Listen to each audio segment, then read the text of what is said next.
12 वाले प्यारे विद्यार्थियों, अगर आप लोग 12th में हो तो मेरे भाई आपके पास टाइम बहुत कम है। इस बात को मैं ध्यान में रखते आज इस वीडियो में हम आपको कराएंगे वन शॉट। मेरे भाई वन शॉट करवाएंगे। और इससे पहले की वीडियो में जैसा कि आपने कहा था कि पहले चैप्टर का 50 न्यूमेरिकल कवर करा दीजिए, मेरे भाई हमने इस चैप्टर का सबसे इंपॉर्टेंट क्वेश्चन का जो हमारा सबसे ज्यादा न्यूमेरिकल चैप्टर से पूछे जाते हैं मेरे भाई, पहले के हमने 8 चैप्टर को हमने पहले के हमारे 8 टॉपिक को हमने खत्म कर दिया और 8 टॉपिक पर कम से कम मैंने 20 से 25 न्यूमेरिकल करवा दिए। इस वीडियो को आप लोग चेक कर लीजिएगा मेरे भाई, जितना भी आपका द्रव्यमान प्रतिशत, आयरन प्रतिशत, मोलरता, ठीक है मोलरता, इस पर बेस जितने भी आपके न्यूमेरिकल होते सब कुछ हमने करवा लिया है। और मेरे भाई मेरा एक वसूल है कि मैं जो चीज पढ़ाता हूं, जैसे आपको द्रव विलयन के लिए राउट का नियम मैं पढ़ा रहा हूं, तो राउट के नियम की परिभाषा पर, इसके सूत्र पर मेरे भाई बनने वाले न्यूमेरिकल को तुरंत करवाऊंगा।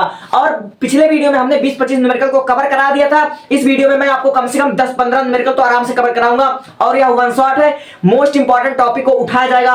और मेरे भाई मैं आपको एक बात कंफर्म कर देना चाहता हूं, अगर आप लोग कमजोर दिल के इंसान हो, अगर आज भी आपके मन में डाउट है कि यार पढ़ा जाए या ना पढ़ा जाए, मेरे भाई अगर आपका मन एकदम से समझ लीजिए पढ़ने के लिए आप लोग एकदम भूखे नहीं हो, एक होता है अपने मेहनत के प्रति भूखे रहना, जैसे ही कि आपका बोर्ड एग्जाम आ गया है, अगर आप लोग अब नहीं पढ़ोगे तो तुम कब पढ़ोगे। तो ऐसे कमजोर दिल वाले इंसान जो कि पढ़ना ही नहीं चाहते वो दूर रहे, और जो बच्चा पढ़ना चाहता है मेरे भाई मैं भी अपने तरफ से गारंटी के साथ उसको पढ़ाऊंगा, समझाऊंगा और बोर्ड एग्जाम में 90 प्लस तक ले आऊंगा, ठीक है। क्योंकि हर एक चैप्टर में आपका केमिस्ट्री में केवल 3 ही चैप्टर है और सब में न्यूमेरिकल करवाऊंगा, यानी कि 150 से 200 न्यूमेरिकल मैं करवाने का टारगेट रखता हूं।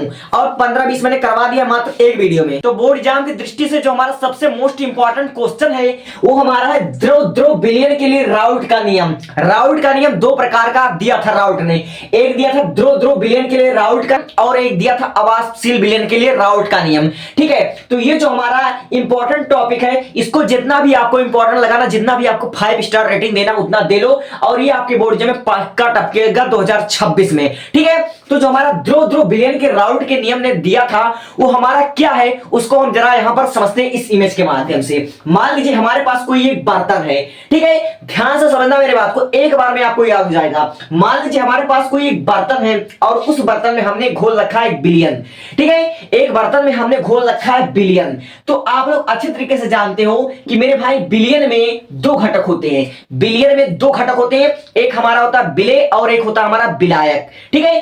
बिलियन 2 चीजों से मिलकर बना होता है, बिले होता है और एक विलायक होता है। लेकिन जो यहां पर हमारा जो बिले और विलायक होगा मेरे भाई वह दोनों ही द्रव अवस्था में होगा, यानी कहने का मतलब जो हमारा विलायक ए होगा वो भी हमारा लिक्विड फॉर्म में होगा, और जो हमारा बी होगा वो भी हमारा लिक्विड फॉर्म में होगा, यानी कि 2 द्रव जो हमारा होगा, दोनों घटक हमारा द्रव अवस्था में होगा। तो जो हमारा घटक ए होगा मेरे भाई इसका कुछ ना कुछ वाष्प दाब होगा।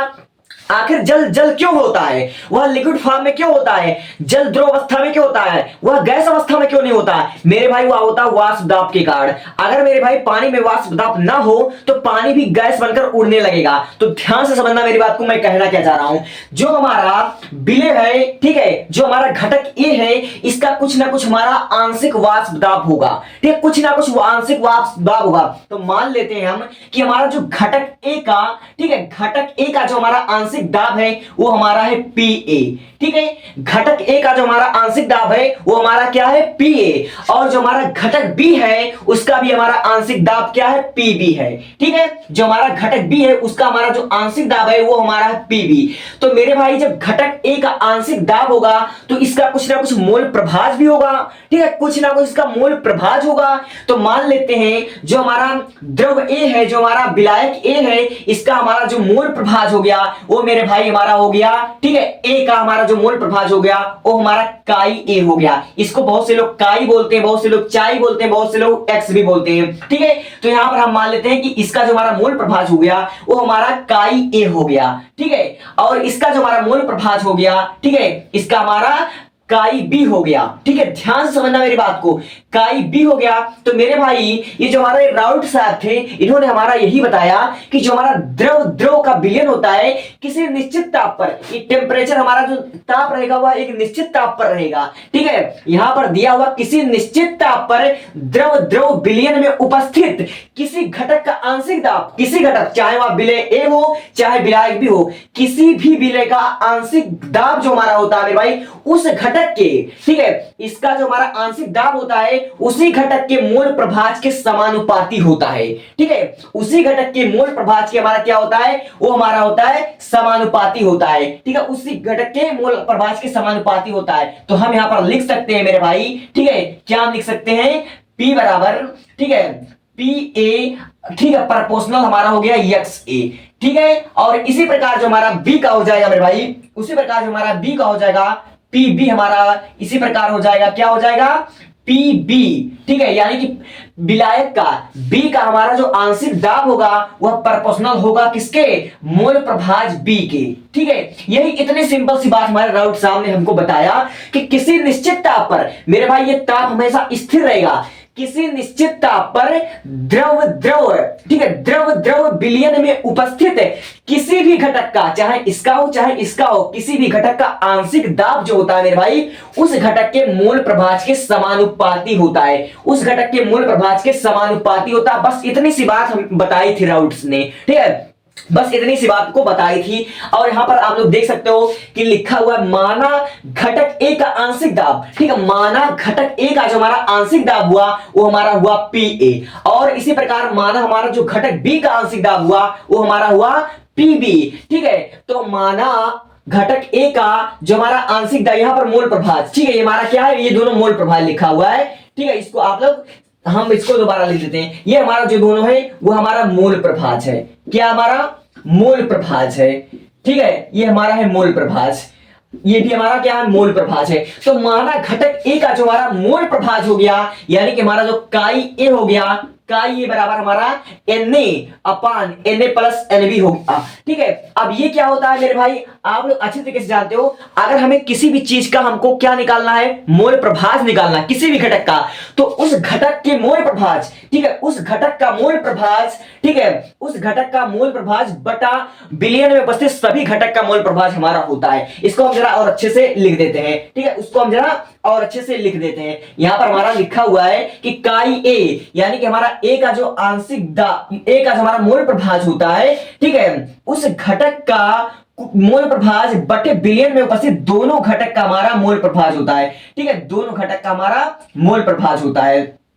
और इसी प्रकार माना बी का जो मोल प्रभाज होता है, काई बी बराबर N B upon N A plus N B. तो यही हमें ज्ञात करना था इसमें। तो सिंपल सा नियम है मेरे भाई कि किसी निश्चित ताप पर द्रव द्रव विलयन में उपस्थित किसी घटक का आंशिक दाब उस घटक के मोल प्रभाज के समानुपाती होता। बस इतनी सी बात उन्होंने कही थी। ठीक है, तो यहां पर आपने लिख लिया। अब अगर कोई आपसे पूछ ले कि जो हमारा मोल प्रभाज, आपने ए तो बता दिया, ए का मोल प्रभाज बता दिया, बी का मोल प्रभाज बता दिया, ठीक है, ए का आंशिक दाब बता दिया और बी का आपने बना दिया आंशिक दाब, तो विलयन का जो हमारा पूरा आंशिक दाब होगा, ठीक है, तो पूरा हमारा कितना होगा, पूरे का हमारा मोल प्रभाज कितना होगा। ठीक है, तो यहां पर आप लोग लिखोगे कि विलयन में उपस्थित, यानी कि P जो हमारा विलयन है, और विलयन में हमारा जो पूरा उपस्थित है, दो अणु है, एक है Pa, दो घटक है, एक है Pa और जो हमारा ये है Pb हमारा है। ठीक है, Pb हमारा होता है, ये आपका फाइनल सूत्र देखो कैसे बनेगा। तो आपने माना था कि Pa बराबर Pa प्रोपोर्शनल काई ए और Pb बराबर Pa प्रोपोर्शनल काई बी। अगर आप लोग यही प्रोपोर्शनल का साइन हटाओगे मेरे भाई, तो यहां पर आपका एक नियतांक आ जाएगा। ठीक है, यहां पर आपका एक नियतांक आ जाएगा, ध्यान से समझिए। अब जैसे ही आप लोग यह प्रोपोर्शनल का साइन हटाओगे मेरे भाई, यह प्रोपोर्शनल का साइन हटाने पर जो हमारा आ जाएगा वो हमारा हो जाएगा Pa नॉट। ठीक है, ये हमारा जो Pa नॉट हो जाएगा और फिर उसके बाद आपका ये हो जाएगा काई ए। ठीक है, और इसी प्रकार अगर आप लोग Pb में प्रोपोर्शनल का साइन हटाओगे तो आपका आ जाएगा Pb नॉट। ठीक है, Pb नॉट आ जाएगा और फिर उसके बाद आपका आ जाएगा काई ए। ठीक है, तो इस वाले सूत्र से अगर कोई आपसे पूछ ले कि इस विलयन में, इस बर्तन में जो हमारा विलयन है, इसके संपूर्ण घटक का वाष्प दाब मोल प्रभाज हमारा कितना होगा, तो आप लोग यहां पर देख सकते हो। तो आप लोग क्या लिखोगे, Pa के स्थान पर आप लिखोगे Pa नॉट काई ए। ठीक है, यहां पर आप लोग लिखोगे संपूर्ण विलयन में उपस्थित संपूर्ण द्रव का, संपूर्ण घटक का मोल प्रभाज आंशिक दाब हमारा हो जाएगा Pa नॉट। क्या हो जाएगा हमारा Pa नॉट और फिर उसके बाद आपका हो जाएगा काई ए। ठीक है, Pa नॉट और फिर उसके बाद काई ए और प्लस में आपका हो जाएगा Pb नॉट। यहां पर आपका हो जाएगा पी बी नॉट, उसके बाद आपका हो जाएगा एक्स बी। ठीक है, आपका क्या हो जाएगा एक्स बी, यहां पर आप लोग सिंपली लिख दोगे और इसको घेर दोगे और इसी पर बेस आपका न्यूमेरिकल लगेगा। ठीक है, यहां पर आपका बी रहेगा, इसी पर बेस आपका क्या लगेगा, इसी पर बेस आपका न्यूमेरिकल लगेगा। तो हम लोग बिना देर किए हुए न्यूमेरिकल पर चलते हैं। तो आई होप कि आपको चीजें क्लियर होंगी ही होंगी। ठीक है, तो हमारा जो राउट ने कहा था ध्रुव ध्रुव बिलियन के लिए, जो हमारा राउट का नियम है वो यह है, किसी निश्चित ताप पर, ठीक है, किसी निश्चित ताप पर द्रव द्रव विलयन में उपस्थित किसी घटक का, चाहे ए हो चाहे बी हो, किसी भी घटक का जो हमारा आंशिक दाब होगा, ठीक है, किसी भी घटक पर उपस्थित जो हमारा आंशिक दाब होगा वह उसी घटक के मोल प्रभाज के समानुपाती होगा। ठीक है, और यही हमारा राउट का नियम है। ठीक है, माना ए का आंशिक दाब पी ए, माना बी का आंशिक दाब पी बी, माना घटक ए का मोल प्रभाज काई ए हमारा हो गया और माना बी का हमारा जो मोल प्रभाज हो गया वो हमारा काई बी हो गया। ठीक है, तो यहां पर आपने संपूर्ण, ठीक है, संपूर्ण घटक का जो आपने मोल प्रभाज आंशिक दाब निकाला पी बराबर P A plus P B, तो हमारा आया पी बराबर P A naught chi A plus P B naught chi B, और इसी पर आपका न्यूमेरिकल लगेगा। तो हम बिना देर के हुए न्यूमेरिकल पर चलते हैं। तो आई होप कि आपको चीजें क्लियर हो चुकी होंगी। ठीक है, अब इस पर न्यूमेरिकल पर हम आते हैं। Take a screenshot.